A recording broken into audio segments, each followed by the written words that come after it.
Hi friends, భూమిపై జనాభా సంఖ్య 800 కోట్లు దాటేసింది. ఇండియాకి స్వాతంత్రం వచ్చినప్పుడు ప్రపంచ జనాభా సంఖ్య సుమారు 240 కోట్లు.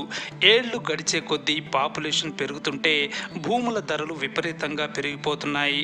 సామాన్యులకు సొంత స్థలం లేని పరిస్థితి. రాను మన భూమి సరిపోవట్లేదు. ఈ అనంత విశ్వంలో ట్రిలియన్ల కొద్దీ నక్షత్రాలు, బిలియన్ల కొద్దీ గ్రహాలు ఉన్నాయి. ఎక్కడిదాకో ఎందుకు, మన సొంత మిల్కీవే గెలాక్సీలోనే బిలియన్ల కొద్దీ గ్రహాలు ఉన్నాయి.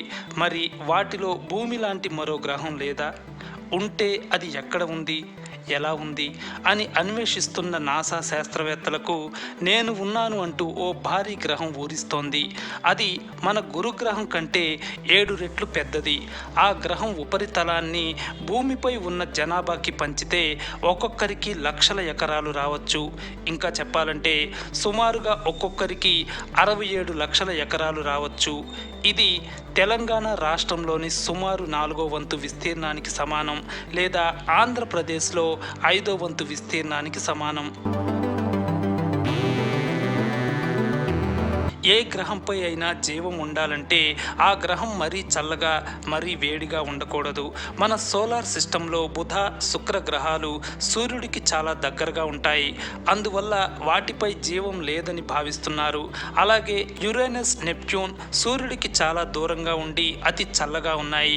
వాటిపై కూడా జీవం లేదని భావిస్తున్నారు. అందుకే జీవం ఉండాలంటే మన భూమిలాగా సూర్యుడికి ఖచ్చితమైన దూరంలో, ఖచ్చితమైన వాతావరణంతో ఉండాలి. సేమ్ ఇదే విధంగా ఇతర నక్షత్రాల చుట్టూ తిరుగుతున్న భూమి లాంటి లక్షణాలు ఉన్న దాదాపు 6000 గ్రహాలను నాసా గుర్తించింది. వాటిని ఎక్సో ప్లానెట్స్ అని పిలుస్తోంది. అయితే వాటిపై జీవం ఉందా లేదా అనేది ఇంకా స్పష్టంగా తెలియలేదు. వాటిలో ఒక భారీ గ్రహం మాత్రం ఆశలు రేకెత్తిస్తోంది. నాసాకి చెందిన అతిపెద్ద జేమ్స్ వెబ్ స్పేస్ టెలిస్కోప్ ఒక చల్లని ఎక్సో ప్లానెట్ని ఫోటో తీసింది. ఇప్పటి వరకు కనిపెట్టిన భూమి లాంటి గ్రహాలన్నీ ఒక రకమైతే ఇది మరో రకం. ఇది వింతైన కక్షలో తిరుగుతోంది. అలాగే ఇది చల్లగా ఉంది. దీని పేరు 14 హెర్క్యులిస్ సి. ఇది 14 హెర్క్యులిస్ అనే నక్షత్రం చుట్టూ తిరుగుతోంది. ఇది భూమి నుంచి 60 కాంతి సంవత్సరాల దూరంలో ఉంది. ఈ ఫోటోని వెబ్ టెలిస్కోప్లోని నీర్ ఇన్ఫ్రారెడ్ కెమెరా తీసింది. ఇందులో నల్లని సర్కిల్ మధ్యలో నక్షత్రం ఉంది. దాని కాంతిని మూసివేయకపోతే ఈ గ్రహాన్ని ఫోటో తీయడం కుదరదు. అందుకే టెలిస్కోప్లోని కరోనాగ్రాఫ్ నక్షత్రాన్ని అడ్డుకుంది. తద్వారా మనం ఆ గ్రహాన్ని చూడగలుగుతున్నాం. ఈ గ్రహాన్ని చూసి నాసా శాస్త్రవేత్తలు చాలా ఆనందపడుతున్నారు. అందుకు ప్రత్యేక కారణం ఉంది. సాధారణంగా ఎక్సో ప్లానెట్స్ వందలు, వేల డిగ్రీస్ వేడితో ఉంటాయి. కానీ ఈ గ్రహం -3 డిగ్రీస్ సెల్సియస్ ఉష్ణోగ్రతతో ఉంది. అంటే మన భూమిపై రష్యాలో ఎలాంటి వాతావరణం ఉంటుందో అలాంటి వాతావరణం ఈ గ్రహంపై ఉంది. అంటే జీవుల మనుగడకు ఇది అనుకూలమైన గ్రహం అనుకోవచ్చు. ఈ గ్రహంపై ఆల్రెడీ జీవులు ఉన్నాయా అనేది భవిష్యత్తులో తెలిసే అవకాశం ఉంది. ఇక్కడ మరో ప్రత్యేకత కూడా ఉంది. ఈ 14 హెర్క్యులిస్ నక్షత్రం మన సూర్యుడి లాంటిదే. దీని చుట్టూ 2 గ్రహాలు తిరుగుతున్నాయి.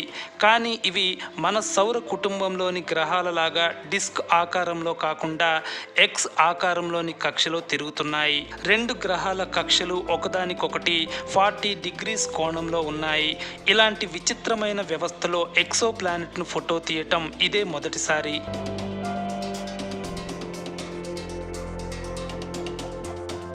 ఈ గ్రహాలు ఎందుకు ఇలా వక్రంగా తిరుగుతున్నాయి అనే దానిపై శాస్త్రవేత్తలు అనేక సిద్ధాంతాల్ని పరిశీలిస్తున్నారు.